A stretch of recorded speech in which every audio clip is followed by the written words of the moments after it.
the need to balance for all players, broadcasters, mobile network operators, PMSE users, public service users and others, the benefits of the digital dividends, because the benefits must accrue in its totality to EU consumers and citizens.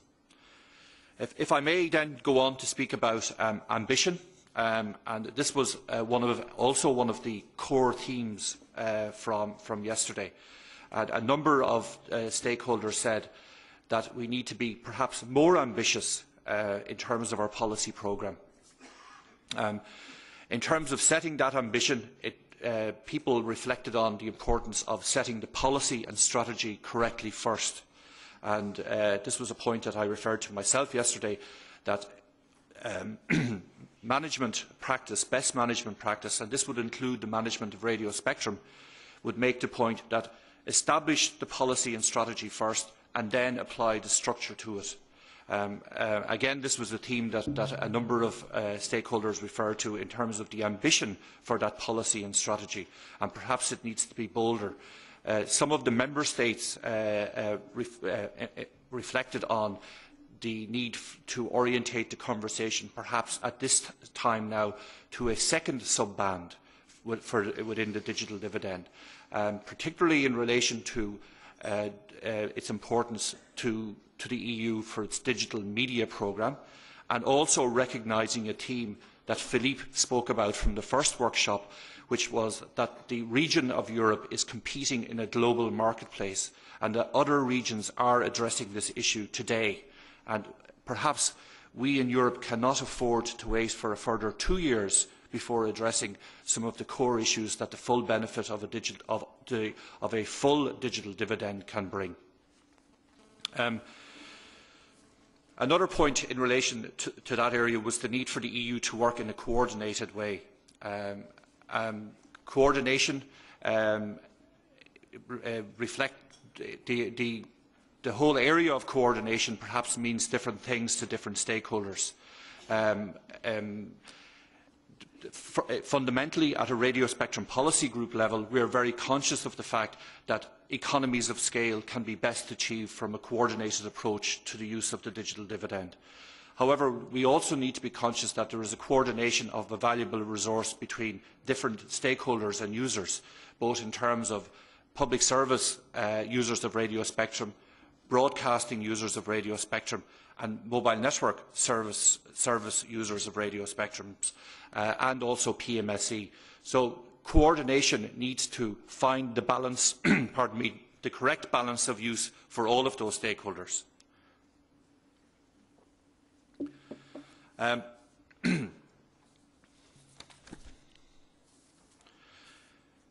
If I may summarise, a final key point, which was to reflect on the work that we as spectrum regulators and the role that we have to play based on the input and advice that we receive from the European parliamentarians in particular. And that is, the key aspects are, one, to be ambitious in our work, two, to reflect the importance of a very valuable resource and the value of that resource to all of the EU citizens. Three, to reflect that the digital dividend is a key component and a cornerstone of developing an EU digital economy. And fourthly, in progressing our work in what is a complex area, not to hide behind that complexity, but to be as transparent and as open as possible as we possibly can be in the decisions that we are making. Thank you very much, Mr. Chairman.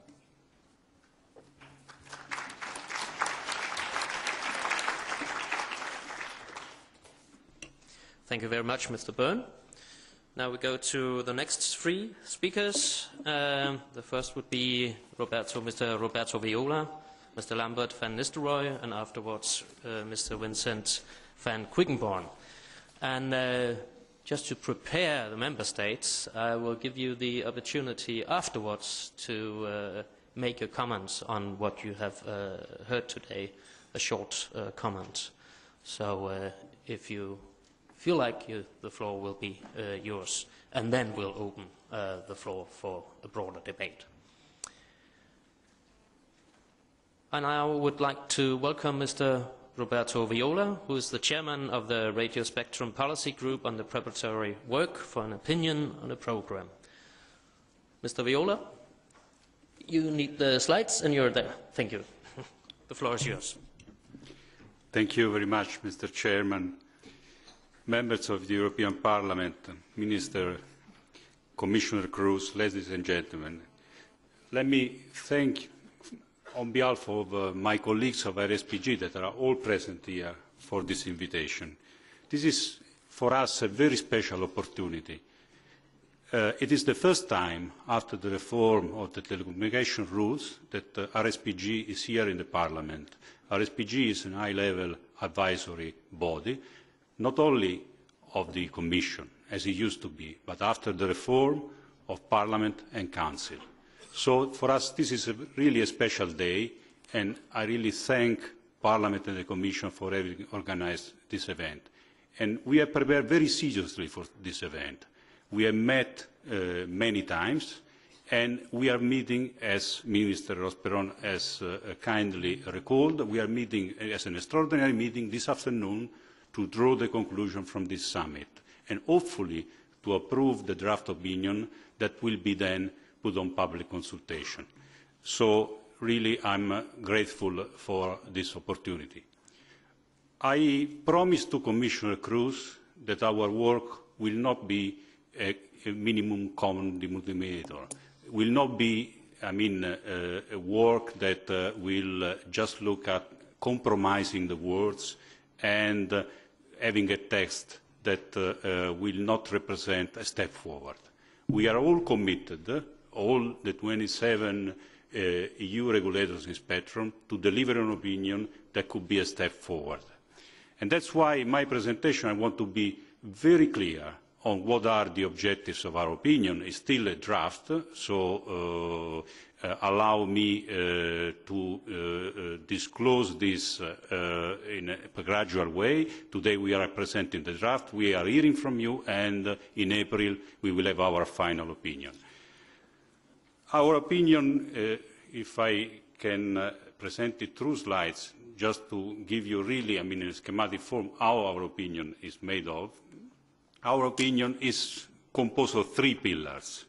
The first one is the contribution of spectrum to the EU 2020 vision, to the digital agenda. The second pillar of our opinion is how the spectrum governance in Europe can be improved. And the third one is how Europe can act united in terms of external relationship when it comes to spectrum matters. And we are looking at high priority objectives.